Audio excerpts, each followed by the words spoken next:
Buenas tardes, damos inicio al videoforo. Somos el grupo número 6 y nos corresponde hablar sobre las teorías de aprendizaje, sabiendo que éstas pretenden describir los procesos mediante los cuales tanto los seres humanos como los animales aprenden. Estas teorías nos ayudan a comprender, predecir y controlar el comportamiento humano. Elaboran a su vez estrategias de aprendizaje y tratan de explicar cómo los sujetos acceden al conocimiento.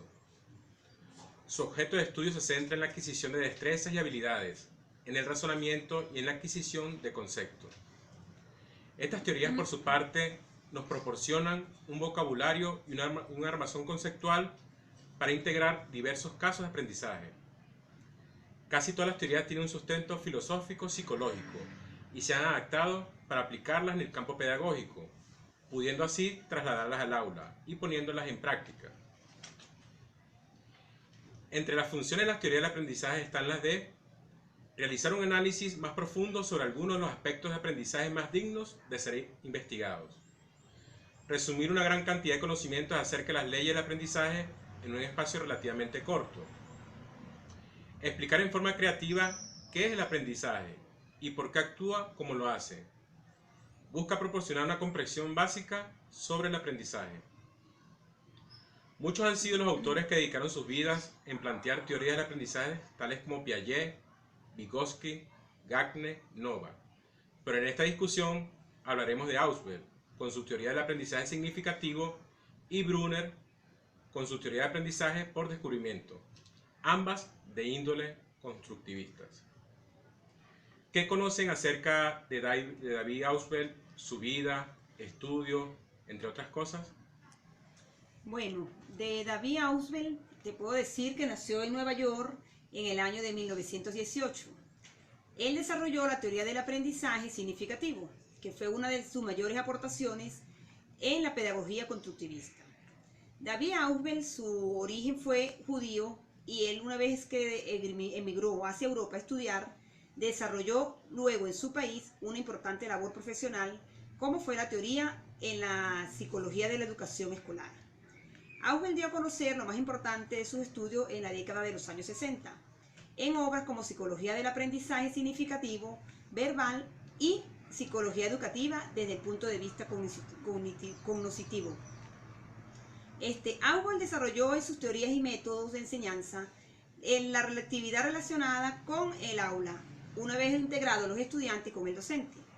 Él desarrolló más que todo los factores cognitivos, afectivos, sociales, de manera que influyeran todos dentro del aula entre el docente y el estudiante. Ausubel también en su teoría del aprendizaje significativo desarrolló la necesidad del verbo. Él dio a entender que en cuenta que los conocimientos previos respetando la relación entre el estudiante y el docente, de modo que el aprendizaje significativo enriquece la estructura cognitiva, en la interacción a su vez entre el estado memorístico. Tal aprendizaje, él decía que este conocimiento llegaba a ser memorizado, pero no se articulara a una estructura cognitiva, que a su vez le permitía la recepción de otros nuevos conocimientos. Ausubel también desarrolló un proceso donde intervienen los conceptos e ideas que ya existen en la estructura cognitiva del alumno y del docente, de manera así de almacenar lógica y sistemáticamente los conocimientos, que así eran mejor asimilados. Entre los materiales educativos también desarrolló que el docente debe partir de que el alumno ya sabe y así fomentar nuevas aportaciones graduales que encajen progresivamente en el aprendizaje. Esto más que todo fue lo que relacionó Ausubel dentro de su teoría de la psicología educativa. ¿En qué se fundamenta su teoría del aprendizaje significativo? ¿Cuáles son sus aportes en esta teoría? Sí, como tú dijiste al principio, Marcos, esta teoría tiene un basamento constructivista. Cuando se habla de constructivismo quiere decir que el estudiante va a tener un rol de integrador, es decir, él va a ser un ser independiente capaz de poder pensar, capaz de poder razonar. Y el docente lo que va a hacer va a tener un rol de mediador. Por lo tanto, la teoría del aprendizaje significativo de David Ausubel da a entender que el estudiante debe tener ciertos conocimientos previos. El docente va a ser el encargado de transmitir los conocimientos, y estos nuevos conocimientos, digamos que se van a anclar al sistema cognitivo del estudiante, logrando así dar como resultado a otras nuevas ideas o otros nuevos conceptos. Los pasos que tiene esa teoría del aprendizaje significativo los podemos enumerar así, como por ejemplo, descubrir algo, que son las nuevas ideas que el estudiante va a recibir, va a organizar la información, va a relacionar con los otros conocimientos previos que él ya tiene, él va a retener el nuevo conocimiento, él va a crear nuevos conocimientos y por último él va a poder ensayar esos nuevos conocimientos, esos nuevos conceptos que surgieron. Los pasos o las fases por la cual se desarrolla esa teoría de aprendizaje significativo los podemos determinar en 3 fases. La fase inicial, que es donde el estudiante va a adquirir esos conocimientos. La fase intermedia, que es esa fase donde el estudiante empieza a establecer o a relacionar. Vamos a imaginarnos como por ejemplo un rompecabezas que se está comenzando a formar y se agregan nuevas piezas. De igual manera, el aprendizaje que se está adquiriendo en la mente del estudiante se va a adquirir como piezas diferentes a las ya previas en su sistema, en su cerebro, en su memoria. Y está la fase terminal, donde los conocimientos se van a integrar con mayor solidez a los ya preexistentes. Este aprendizaje significativo es muy importante, pero no le resta importancia a lo que es el aprendizaje memorístico. El aprendizaje memorístico sí es importante, pero el aprendizaje memorístico debe ir acompañado de comprensión por parte del estudiante. Y algo muy importante que se tiene que cumplir para la teoría del aprendizaje significativo es que el docente esté dispuesto a enseñar, quiere enseñar. El estudiante, en este caso, él debe estar dispuesto a aprender. Es decir, que tiene que tener cierta motivación. Y por último, el material que se va a enseñar debe ser un material significativo, un material importante, porque recordemos algo, no se enseña cualquier cosa, se enseña lo que se desconoce. A continuación se muestra una serie de videos que ponen de manifiesto lo fundamentado por David Ausubel.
Jeremy Brunner. ¿Qué realizó durante su vida? Bueno, Jeremy Brunner nació el 1 de octubre de 1915 en Nueva York. Es hijo de padres inmigrantes polacos llamados Hermann y Rose. Brunner nació ciego y no pudo ver hasta que le realizaron 2 operaciones de cataratas cuando aún era un niño. Asistió a escuelas públicas, graduándose del secundario en el año 1933 y luego ingresó a la Universidad de Duke, en la que se especializó en psicología. Luego continuó con estudios de posgrado en la Universidad de Harvard, en la que obtuvo su maestría en el año 1939 y su doctorado en el año 1941. Cuando Brunner ingresó en el campo de la psicología, la disciplina estaba muy dividida entre el estudio de la percepción y el análisis del aprendizaje. El primero era mentalista y subjetivo, mientras que el segundo era comportamental y objetivo. El interés de Brunner lo llevó desde la percepción a la cognición, como piensa la gente. Esta nueva dirección fue estimulada por las discusiones tempranas de Brunner en el año 1950. Una publicación importante de este periodo fue un estudio de pensamiento que fue publicado en el año 1956, escrito con Jacqueline Hogno y George Austin. Este artículo exploraba cómo la gente piensa y agrupa las cosas dentro de las clases y categorías. Brunner encontró que la elección de agrupar las cosas casi siempre involucra nociones de procedimientos y criterios. En 1960 abrieron el Centro de Estudios Cognitivos en Harvard. Ambos compartían la convicción de que la psicología debía encargarse de los procesos cognitivos, los modos distintos en que los seres humanos ganan, almacenan y trabajan con el conocimiento. Brunner fue llevado hacia nuevos desarrollos en filosofía y antropología. En 1959, Brunner fue llamado para presidir la reforma del currículo de la Academia Nacional de Ciencias, los cuales participaron 34 científicos prominentes, escolares y educadores. Se encontraron para discernir los lineamientos de un currículo nuevo en ciencias para las escuelas norteamericanas. Del trabajo final resultó el proceso de educación, que fue traducido a 19 idiomas, y quizás el elemento más recordado es la afirmación de Brunner, de que cualquier materia puede ser enseñada eficientemente en una reforma intelectual, honesta a cualquier niño, y en cualquier nivel que desempeñe. En 1972, el Centro de Estudios Cognitivos fue cerrado y Brunner se mudó a Inglaterra, luego de ser citado por el profesor de psicología de la Universidad de Oxford. Su investigación ahora se focalizó en el desarrollo cognitivo en la temprana infancia, y en el año 1980 regresó a los Estados Unidos por un corto periodo. En 1981 fue citado para tomar la posición en la nueva Escuela de Investigación Social en Nueva York y ser el director del Instituto de Nueva York para Humanidades. Brunner nunca intentó, en sus propias palabras, construir un gran sistema de pensamiento.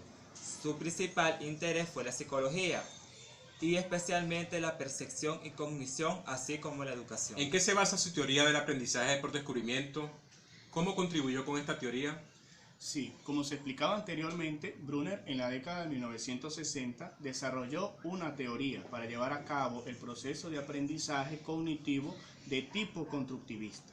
La principal característica de esta teoría es que promueve en el alumno que adquiera conocimientos por sí mismo. Brunner consideraba que los estudiantes deben aprender a través del descubrimiento propio, motivado y por medio de exploración motivada a la curiosidad, afianzar ese conocimiento. Por lo tanto, también defendía y promovía que el docente debe ser un instrumento que permita guiar y orientar al estudiante para que éste, por medio de los procedimientos y de los procesos que el docente le va otorgando, él permita reforzar su conocimiento propio, motivado por la observación, la comparación, el análisis de semejanza, análisis de comparaciones y también por medio de la exploración y de la experimentación. El objetivo final del aprendizaje por descubrimiento es que los alumnos pues lleguen a descubrir cómo funcionan las cosas, el porqué de cada cosa y también proporcionar un material adecuado para que ellos se sientan en confianza de llevar a cabo ese aprendizaje. Existen beneficios, ventajas y desventajas para llevar a cabo la aplicación de esta teoría. Y es que estimula en los alumnos que piensen por sí mismos el porqué de cada cosa, como lo dije anteriormente, que se formulen interrogantes, que se planteen hipótesis, donde puedan confirmarse por medio de la curiosidad, por medio de preguntas y que ellos mismos le vayan dando respuestas. Estimula también el autoestima y la seguridad. También se potencia la solución creativa de problemas y se potencia la estrategia metacognitiva, es decir, que el docente va a aprender del estudiante, pero el estudiante también va a aprender del docente. Entre las ventajas que posee la aplicación de esta teoría es que enseña al estudiante una nueva manera de aprender mediante la aplicación de procedimientos. Produce en el estudiante una autoestima, porque a través de él mismo y de su interés de aprender, él va a buscar esa nueva manera y esa nueva visión de ir dándole la solución y la respuesta a lo que él de verdad quiere aprender. Desarrolla su capacidad crítica, él puede realizar análisis, él puede llevar un procedimiento y desglosar por medio de un proceso todo lo que él ha aprendido, un paso a paso de lo que él logró descubrir. El alumno es el responsable de su propio proceso de aprendizaje guiado por el docente, que va a actuar en este caso como facilitador, motivador. Sin embargo, también se pueden señalar ciertas desventajas, y es que resulta un poco difícil la integración de aquellos estudiantes que tienen diversidad funcional. Se necesita la implementación también de muchos recursos para la aplicación de esta teoría. Puede provocar también situaciones de bloqueo en algunos estudiantes que no se sienten con mucha confianza para desarrollar e ir más allá, para explorar más allá y descubrir eso que de verdad pues le importa, le interesa. Y requiere de mucho tiempo por parte del docente para aplicar este proceso. Sin embargo, el método por descubrimiento, el alumno que va a medida que va experimentando, pues él va descubriendo y va comprendiendo el porqué de cada cosa. Se permite también una oportunidad para involucrarse y también compartir con todos sus estudiantes, con todos los compañeros, para ir explorando y experimentando e ir descubriendo. Brunner propone también que para la aplicación de esta teoría, el currículo que para desarrollar las actividades debe ser un currículum en espiral, donde desde lo más amplio que se va impartiendo va a llegar hasta un punto final que es más profundo, y a medida que se va desenvolviendo esa espiral, los conocimientos pues se van profundizando. También lo importante de la estructura es que el alumno ha de descubrir por sí mismo. La estructura es todo aquello que va a aprender el estudiante. Esta estructura está constituida por ideas fundamentales y relaciones que se establecen entre ellos. También existen varias representaciones, como la representación icónica, que a través de iconos el estudiante va captando la información y la va asimilando en su proceso de aprendizaje. También la representación simbólica a través de símbolos, y el andamiaje, que es la facilidad que va a tener el docente de aplicar el recurso didáctico para que el estudiante pueda asimilarlo e ir así construyendo su propio aprendizaje. Ahora mostraremos una serie de videos que ponen de manifiesto lo fundamentado por Jerome Brunner.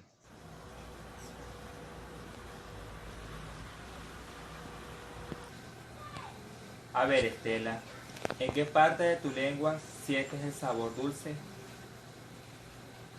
¿El salado? ¿El amargo? ¿El amargo?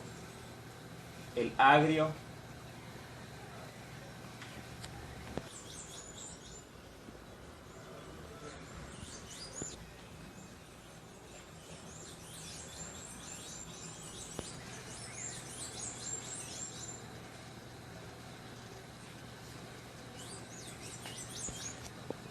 ¿A qué sabe, Estela? Dulce. ¿En qué parte de tu lengua lo sientes? Ay. A ver, Estela, supongamos que esta es tu lengua. ¿En qué parte me dijiste que sientes el sabor dulce? Aquí.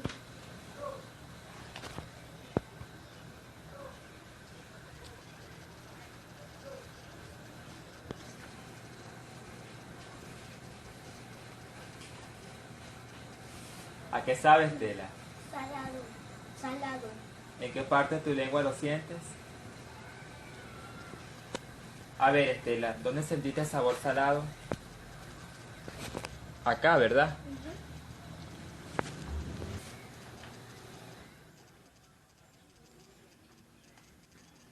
¿Verdad? ¿A qué sabe? Te digo las opciones. Dulce, salado, agrio o amargo. Amargo. ¿Segura? A ver, enséñame aquí, Estela.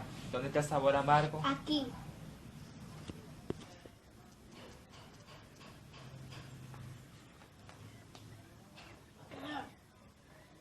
¿A qué sabe, Estela? Te digo las opciones. Dulce, salado o agrio. Agrio. ¿El sabor agrio dónde está, Estela? ¿En cuál de las cuatro opciones? Acá.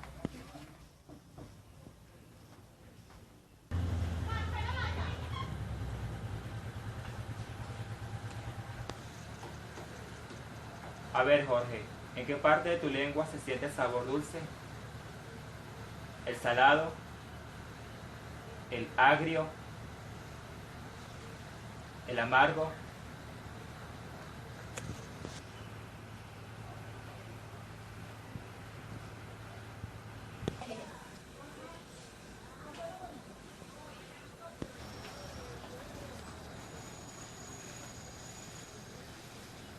¿A qué sabes, Jorge? Dulce. ¿En qué parte de tu lengua lo sientes? ¿Seguro? Sí. A ver, Jorge. A ver, Jorge. Márqueme acá en qué parte de tu lengua sentiste el sabor dulce. Aquí, ¿verdad?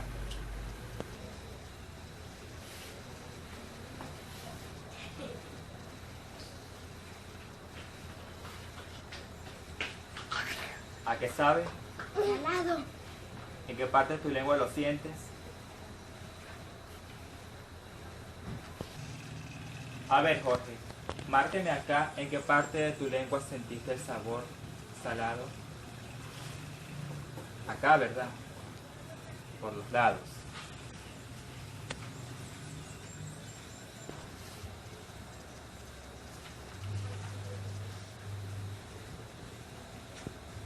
¿A qué sabe, Jorge? Agrio. Agrio, ¿verdad? A ver, Jorge, márcame acá en qué parte de tu lengua sentiste el sabor agrio. ¿En cuál de las cuatro opciones?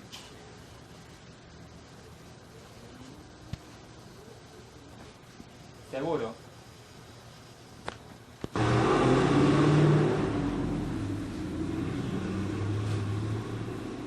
¿A qué sabe, Jorge?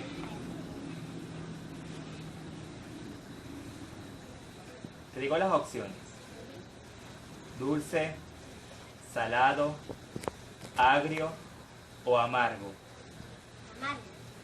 ¿Verdad? Amargo.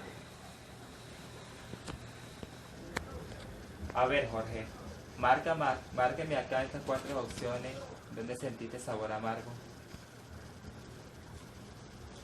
Amargo, ¿dónde sintió? Aquí, ¿verdad?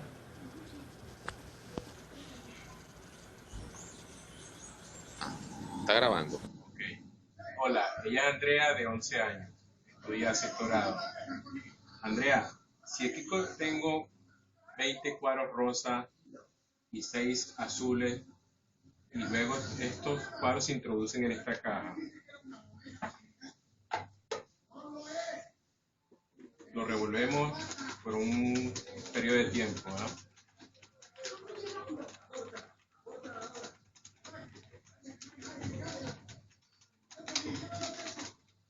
Si tú con cuidado sacas un cuadrito, ¿qué color crees que va a salir? Rosado. Saca para ver.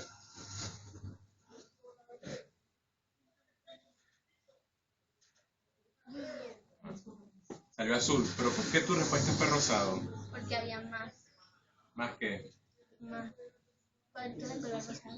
y era más probable que saliera ese color, ¿verdad? Exacto. Pero sin embargo salió azul. Listo. Venga para acá.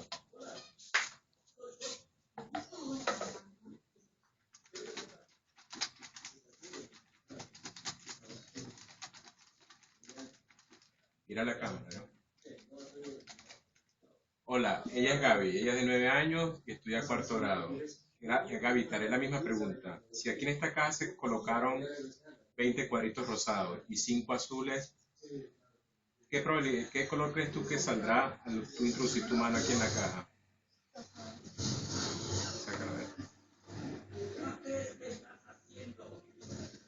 Exacto, fue rosado. ¿Por qué tu respuesta fue rosada? Porque había más. Exacto. Luego de estas intervenciones podemos decir que el propósito de las teorías de aprendizaje es el comprender e identificar los procesos mentales y a partir de ellos tratar de describir métodos para que el aprendizaje sea más efectivo. Además fundamenta e identifica cuáles son los métodos que deben ser utilizados en el proceso de aprendizaje y determina en qué situaciones deben ser usados. Finalmente, las teorías del aprendizaje nos ayudan a comprender, predecir y controlar el comportamiento humano y tratan de explicar cómo los sujetos acceden al conocimiento, centrándose en la adquisición de destrezas y habilidades y en el razonamiento y adquisición de conceptos. Hemos dado por finalizado este videoforo. Nos veremos próximamente.